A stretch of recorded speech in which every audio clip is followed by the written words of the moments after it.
Don Raúl, ¿qué fue de tu mamita? Cuando tenía 17 años falleció también, Uy, con cáncer también al útero, ¿no? wow. Momento difícil, no lo enterré a mi madre, ¿Por qué, don Raúl? porque estaba en la costa y en la sierra, ¿no? Y cuando fui a la sierra, mi mamá me vio, lloró, porque nos veíamos después de 2 años. Y bueno, y en esos días que yo llego a la sierra, se pone bien. Comienza a caminar con todos los ánimos. Entonces la vi bien a mi mamá, me volví a Lima, pensando que ya Se iba a recuperar. iba a sanar, se iba a recuperar. Pero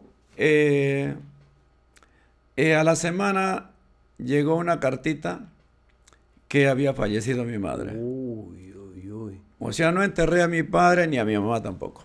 Y no haberla enterrado fue algo muy difícil que cargo hasta ahora, ¿no? ¿Te hubiera gustado que tu mamá viera tus logros como cantante, don Raúl? Me hubiera gustado. ¿A quién no? Oye, mire, Hacerla disfrutar de los pequeños logros que uno tiene y llenarla de alegría, de regalos, de abrazos y hacerla cambiar de vida. Cuánto quisiera que esté viva mi madre, ¿no?